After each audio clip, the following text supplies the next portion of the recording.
Béni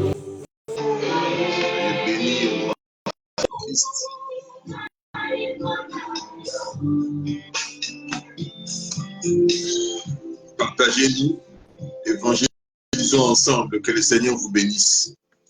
Nous allons partager la parole de Dieu avec vous aujourd'hui. Que le Seigneur vous bénisse abondamment. Que le Seigneur vous bénisse abondamment. Nous sommes la maison de prière. Christ est notre résurrection et c'est votre bien-aimé Batalé qui partage la parole de Dieu avec vous. Nous avions recommencé nos enseignements la semaine passée et nous avions dit que nous étions dans la saison des témoignages. Envoyer des cœurs pour que nous puissions être visibles et partager dans un groupe, inviter des amis, des familles pour qu'ils bénéficient de la grâce que Dieu nous a donnée aujourd'hui. Alors, la fois dernière, nous avions parlé d'un sous-thème important, ce n'est qu'un vent. Nous avions donné, nous nous sommes référés à la traversée des disciples dans la barque où, avec le Seigneur Jésus, lorsque le vent est venu et ils étaient menacés de mort, comment ils ont été dans la panique et ils ont finalement cherché le Seigneur et le Seigneur a fait taire le vent et il s'est retourné vers eux pour leur dire, pour leur demander, questionner leur foi. Vous voyez, le Seigneur a questionné la foi de ses enfants, la foi de ses disciples. Et cela nous arrive souvent lorsque nous nous trouvons dans un vent qui balance notre vie. Les disciples ont donc échoué ces jours-là au test de la foi. Et comme nous connaissons maintenant que lorsque les vents arrivent, c'est souvent un test de foi parce que nous avons au préalable regardé notre vie par le Seigneur. Nous avons vu que le Seigneur nous sommes propres devant lui et sûrement c'est un vent qui est venu pour que le Seigneur teste notre foi. Nous n'allons plus jamais échouer. Où est donc votre foi? Le Seigneur a demandé à ses disciples la fois dernière quand nous avons partagé la parole de Dieu. Or, la foi est une ferme assurance aux choses, des choses qu'on espère et une démonstration de celles qu'on ne voit pas.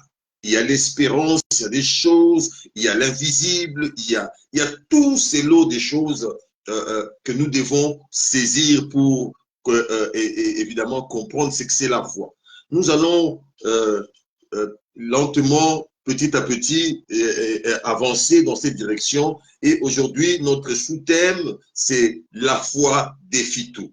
Parce que ces jours-là, les disciples étaient dans la tourmente, dans un défi qu'ils devaient relever. Ils n'ont pas su parce qu'ils n'ont pas utilisé donc la foi. Aujourd'hui, nous sommes en train de parler d'un sous-thème important, la foi qui défie tout, et nous allons prendre notre première lecture. Notre texte de débat, c'est dans le livre de Matthieu.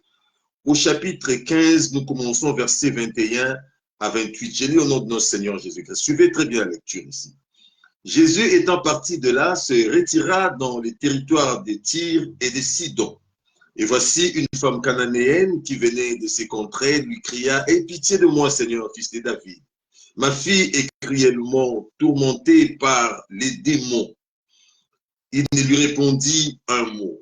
Et ses disciples s'approchèrent et lui dirent avec instance, « Renvoie-la car elle crie derrière nous. » Il répondit alors aux disciples, « Je n'ai été envoyé qu'aux brebis perdues de la maison d'Israël. » Mais cette femme vint se prosterner devant lui, disant, « Seigneur, secours-moi. » Il répondit à la femme, « Il n'est pas bien de prendre des pains des enfants et de jeter aux petits chiens. » Oui, Seigneur, dit la femme, mais les petits chiens mangent des miettes, les miettes qui tombent de la table de leur maître. Alors Jésus lui dit, « Femme, ta foi est grande, qu'il te soit fait qu'il te soit fait comme tu veux. » Et à l'heure même, sa fille fut guérie. Que le Seigneur bénisse sa parole. Continuez à envoyer des cœurs pour que nous soyons visibles. Ici, nous sommes dans un contexte particulier où Jésus se trouve avec ses disciples. il s'est retiré parce qu'on venait de tuer Jean-Baptiste, il s'est retiré un tout petit peu dans les territoires de Tyr et de Sidon. Nous n'allons pas rentrer dans des définitions et dans des détails qui ne va pas nous avancer dans notre thème, mais retenez tout simplement ceci. Il est dit qu'une femme cananéenne qui avait un souci se présenta devant le Seigneur parce qu'elle a estimé que la solution à son problème viendrait du Seigneur. Comme peut-être toi et moi aujourd'hui, nous estimons, nous croyons que la solution à nos problèmes, à notre problème, à nos problèmes en général, viendra du Seigneur. Et cette femme s'est approchée comme nous nous sommes approchés aujourd'hui. Alors elle s'approche du Seigneur. Lorsqu'il vient, de loin, elle commence à crier déjà. Commence à crier, Seigneur, fils de David, aie pitié de moi. C'est intéressant ici, une femme. C'est une femme qui crie.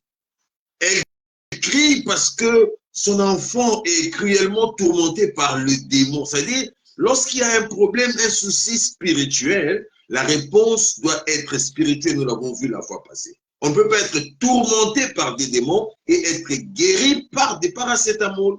On ne peut pas être tourmenté, on ne peut pas avoir un problème démoniaque et que ces dénouements ou les dénouements de ces problèmes viennent par rapport au psychologue ou non. Ce n'est pas possible. Lorsque c'est un problème démoniaque ou spirituel, ça doit avoir une réponse spirituelle. Donne amen à Dieu.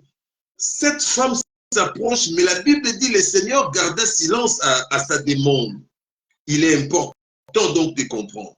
Des fois, nous prions, mais ce que les chrétiens ne supportent pas, c'est le silence de Dieu. Or, le silence de Dieu peut signifier beaucoup de choses. Le silence de Dieu, des fois, peut signifier attendez. Le silence de Dieu peut signifier agissez. Le silence de Dieu peut, comme la fois dernière, nous avons vu que le Seigneur était en train de dormir, mais son dodo ou cette position qu'il avait, c'était pour permettre aux disciples d'agir. C'est-à-dire, lorsque Dieu est silencieux, peut-être qu'il veut que ce soit toi qui agisses. Le silence de Dieu peut aussi dire, non, je ne veux pas. Le cas de cette femme, le silence de Dieu veut tout simplement dire, je n'ai pas de réponse à donner, je n'ai pas de choses à faire pour ton enfant. Donc, je n'ai pas de solution pour toi. Mais la Bible dit, cette femme s'est approchée.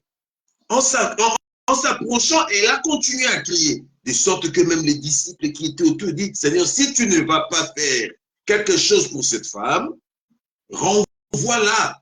C'est comme ça aussi aujourd'hui. Nous avons des cas dans nos églises, dans nos familles, où le silence de Dieu a pris tellement longtemps que nous commençons à estimer que, voilà, rien ne va marcher.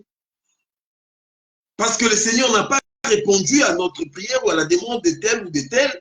Nous commençons même à vouloir qu'il ne vienne pas au culte parce que quand nous allons prier, sa situation demeurera la même et ça donnera l'impression que Dieu n'existe pas. Cette femme était dans cette posture. Même les gens qui étaient autour commençaient à sentir sa présence diminuer l'atmosphère, polluer, l'atmosphère. Il y en a des gens qui viennent dans des églises où les pasteurs ou les diacres ou comment dirais-je, les anciens commencent à définir que sa présence pollue l'atmosphère. Tellement sa situation n'a pas changé ou ne fait que s'empirer et ça devient un peu comme ça. Cette femme connaît son problème. Elle connaît son problème. Elle sait que son problème, c'est sa fille qui est tourmentée par un démon. Souvent, il arrive deux fois que nous approchons des dieux sans connaître même notre problème. Je parle du vrai problème. Parce que lorsqu'un démon vient dans la vie de quelqu'un, ce n'est pas tout le monde qui discerne qu'il y a un démon ici. Des fois, tu as un démon, toi tu penses que c'est la malaria. Tu as un démon, tu penses que bon, ce sont des études. Mais derrière, il y a un démon qui est en train de tourmenter. Alors la femme a persisté. Le Seigneur lui dit, à un moment donné, il dit, le pain des enfants. Il n'est pas bien de donner le pain des enfants aux chiens. C'est-à-dire que le Seigneur lui donne une réponse que cette femme ne pouvait pas attendre. Le Seigneur, avec sa grâce, le Dieu miséricordieux, comment peut-il ou pouvait-il répondre à cette femme? Mais le Seigneur a un objectif dans la vie de cette femme. Plus la conversation continuait ou progressait, de plus en plus la foi de cette femme atteignait un autre niveau, une autre dimension. Ça veut dire, plus la réponse tarde à venir dans notre problème, de plus en plus lorsque nous exerçons notre foi s'accroît. Ils ont cool. Quand il m'en a vu, c'est cool parce que, non pas parce que nous avons reçu directement, mais parce que nous persistons dans la prière avec les Seigneurs. Nous persistons dans la présence de Dieu. Alléluia. Cette femme insiste. Elle insiste. Elle insiste. Elle ne veut pas quitter. Même si vous dites non, un peu comme Bartimée qui continue à crier, cette femme continue à crier, mais rien n'est changé. Il n'est pas bien, le Seigneur dit, il n'est pas bien que de donner de la nourriture, le pain des enfants aux étrangers. C'est très important. Nous devons donc connaître cela. C'est très important. Alors cette femme dit à Jésus quelque chose qui m'a touché quand j'ai médité la parole. Il dit au Seigneur, Seigneur, je sais que nous sommes de la race des chiens. Et toi, tu as dit, tu n'as été envoyé qu'aux brebis perdues de la maison d'Israël. C'est vrai, je ne fais pas partie de la maison d'Israël. Dans ma chair, c'est vrai. Toi, tu es venu chercher que ceux qui sont perdus dans la maison d'Israël. C'est vrai. Moi, je n'en fais pas partie. Mais j'ai un problème. Mon problème, c'est que ma fille, le Seigneur dit non. Ils ont eu un échange houleux avec le Seigneur. Et le Seigneur testait au fait la foi de cette femme. Et la femme lui dit, elle est niette alors. La femme fait comprendre au Seigneur Jésus que c'est que lui, elle ou elle est venue chercher, ce n'était pas le pain des enfants.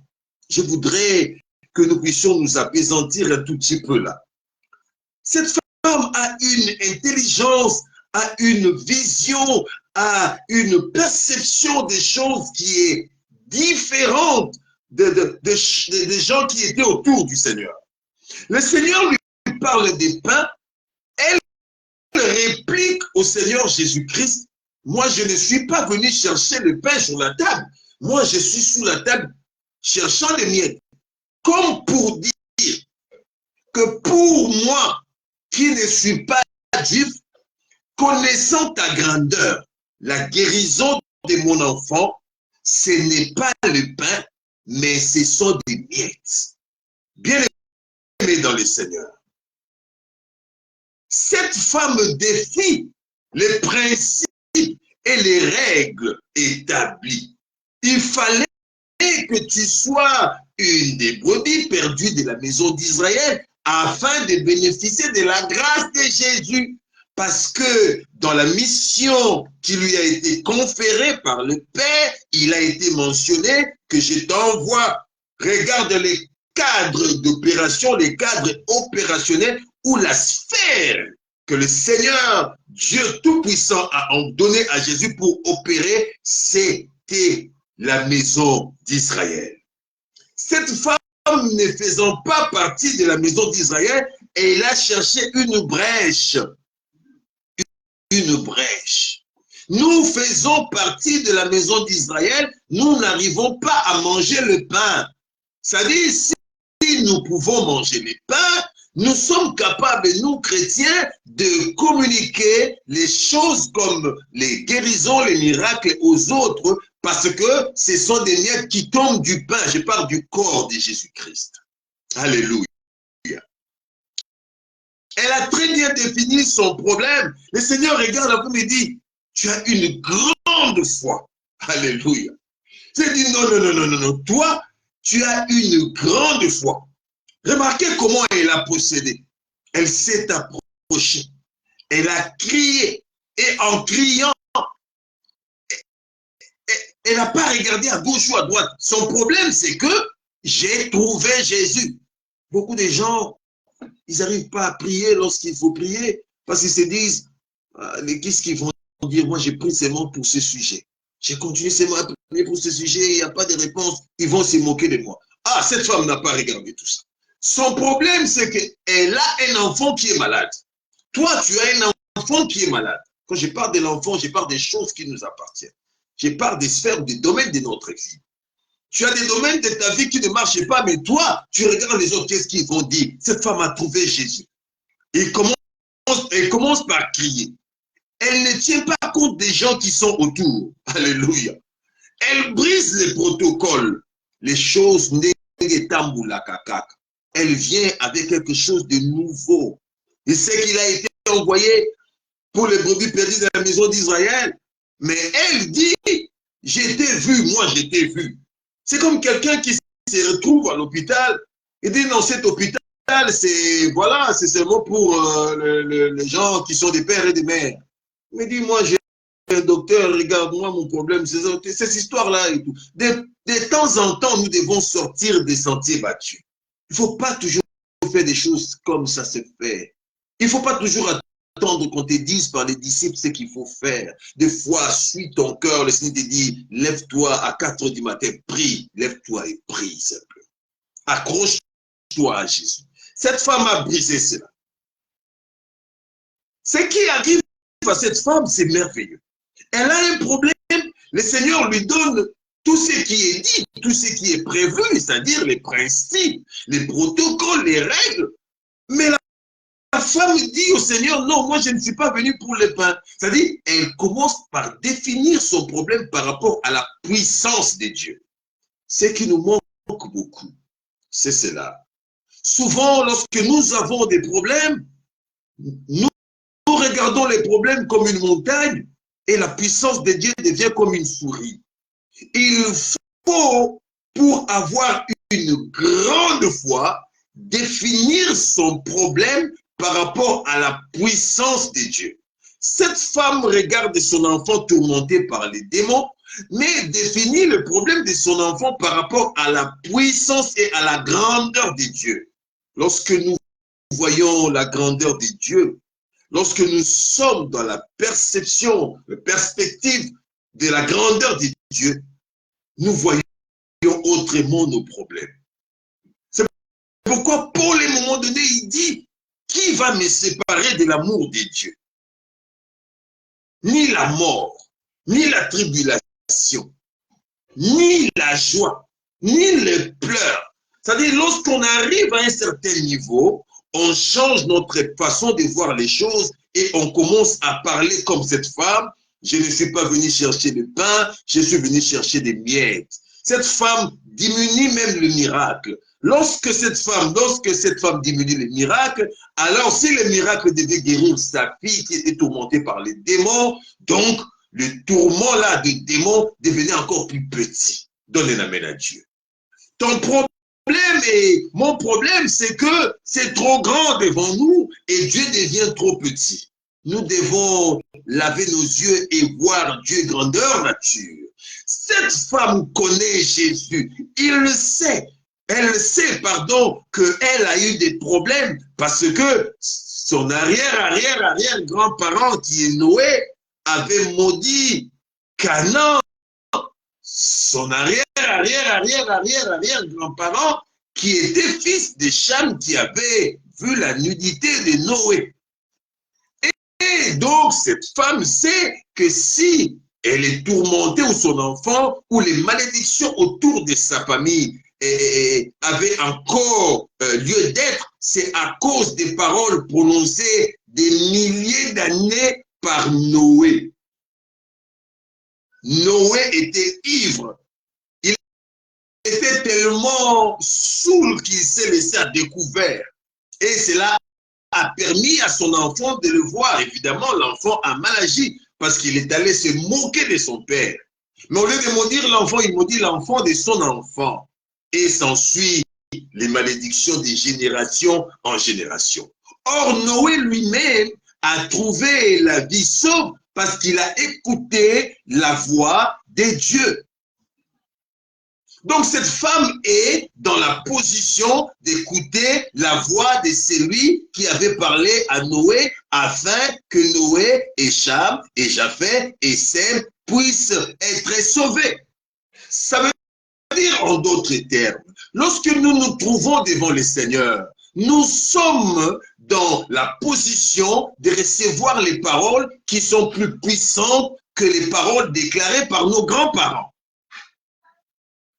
Lorsque nous sommes en train d'écouter comme maintenant la parole de Dieu, nous sommes dans la position d'écouter les paroles plus puissantes que ce que les docteurs ont déclaré sur ta vie. Et c'est ce que cette femme a cherché. Elle a pendant sa démarche cherché que le Seigneur puisse parler. Sa foi, c'était que le Seigneur parle afin d'enlever la malédiction qui se reposait sur la génération, la lignée même de Cananéens. Alléluia.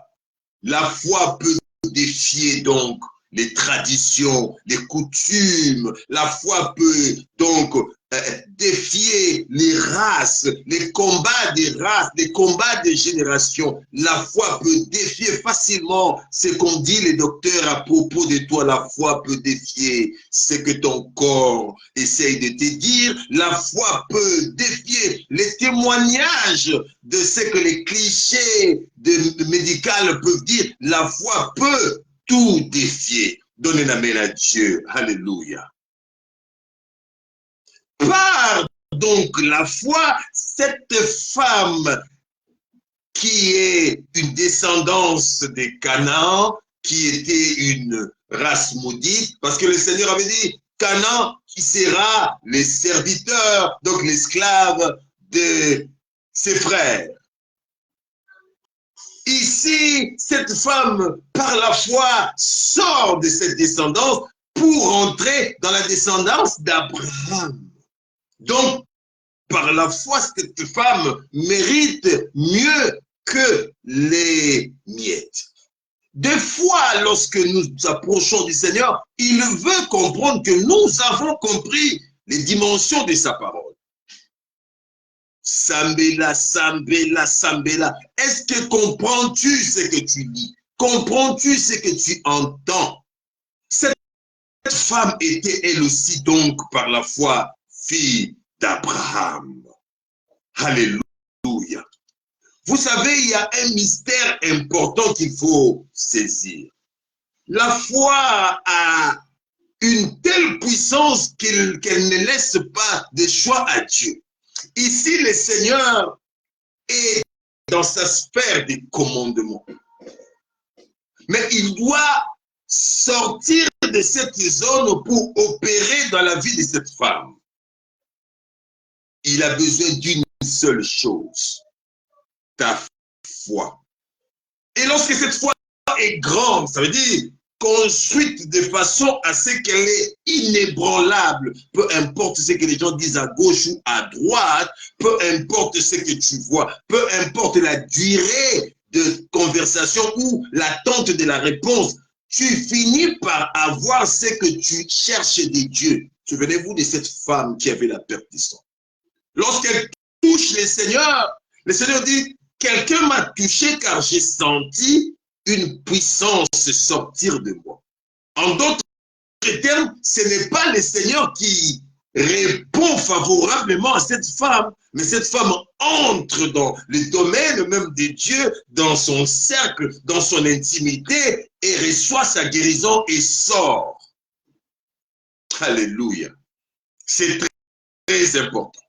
Si donc la guérison de la fille de cette femme était devenue possible, cela a créé, comme diraient les juristes, une jurisprudence. Ça veut dire, peu importe ce que nous sommes, si nous avons la foi et que notre foi est grande, nous allons accéder aux choses qu'on ne pouvait même pas espérer. Voilà pourquoi les gens qui ont la foi, ils ont des choses que vous ne pouvez même pas imaginer.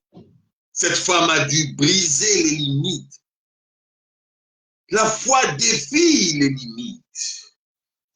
La foi défie les limites. Mais le comble, c'est que nous, en tant qu'enfants de Dieu,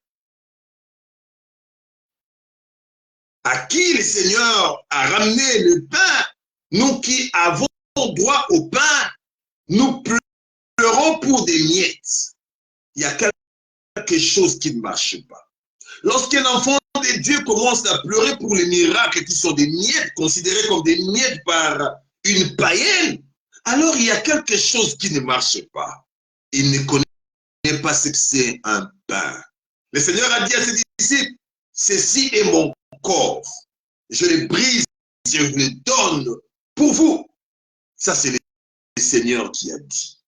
Lorsqu'on a mangé le corps de Jésus sacrifié à la croix pour nous et qu'on a bu de son sang, nous ne pouvons plus continuer à pleurer pour des miettes. Habakkuk a dit, même si elle tarde à temps là.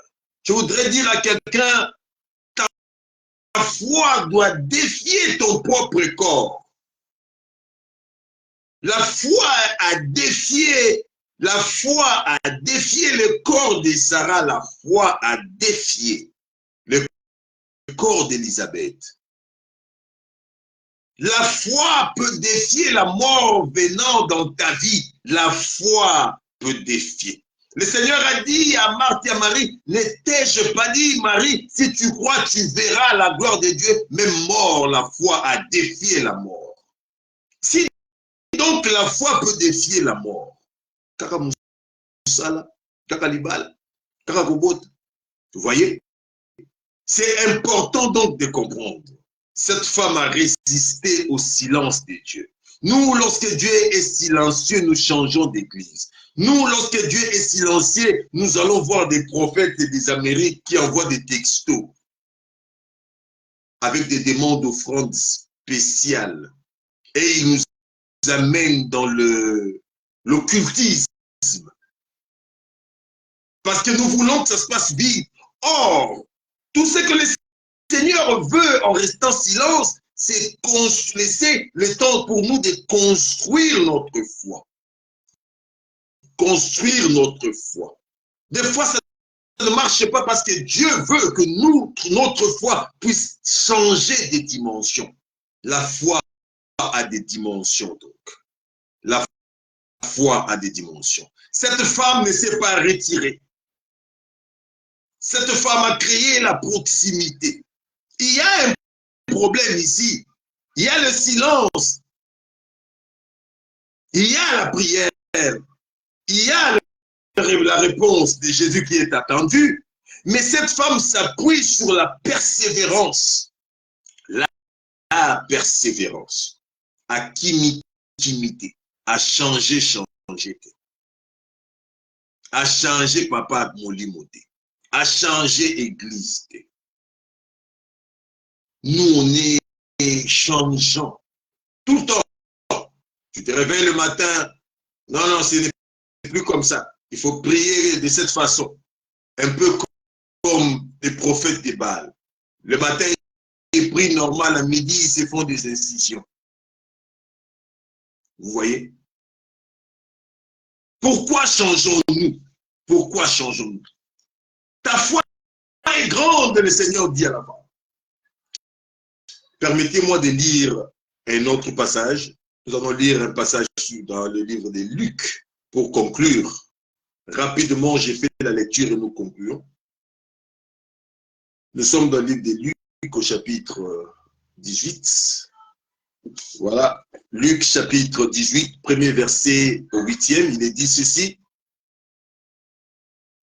J'ai lu au nom de notre Seigneur Jésus-Christ, permettez-moi. Jésus leur adressant une autre parabole pour montrer qu'il faut toujours prier et ne point se relâcher. Vous voyez, cette femme, elle est restée là, malgré le silence de Jésus, elle est restée là. Il dit, il y avait dans une ville un juge qui ne craignait point Dieu et qui n'avait d'égard pour personne. Il y avait aussi dans cette ville une veuve, c'est-à-dire une femme qui a perdu son mari et qui venait lui dire, fais-moi justice de ma partie adverse. Pendant longtemps, il refusa. Mais ensuite, il dit en lui-même, vous voyez, quoique je ne crains point Dieu et que je n'ai d'égard pour personne, néanmoins, parce que cette veuve m'importune, je lui ferai justice afin qu'elle ne vienne pas sans cesse me rompre la tête. Le Seigneur agita. Entendez ce que dit ce juge inique, juge Amassou. Et Dieu ne fera-t-il pas justice à ses élus qui crient à lui jour et nuit? Et tardera-t-il à leur égard? Je vous l'ai dit, il le fera promptement justice. Mais quand le Fils de l'homme viendra, trouvera-t-il la foi sur terre? Que le Seigneur vous bénisse. Méditons sur cette parole et nous allons revenir avec ça le mardi à 21 h lors de notre école de prière. Nous allons prendre beaucoup de temps de prière. Il ne faut pas être en retard. Nous allons prier ensemble afin que le Seigneur fasse quelque chose avec notre foi. Que le Seigneur vous bénisse abondamment. Nous continuons à prier pour nous au nom de Jésus-Christ. Partagez-nous ce message. Partagez-nous ce message. Partagez-nous ce message. Que le Seigneur vous bénisse abondamment. Amen.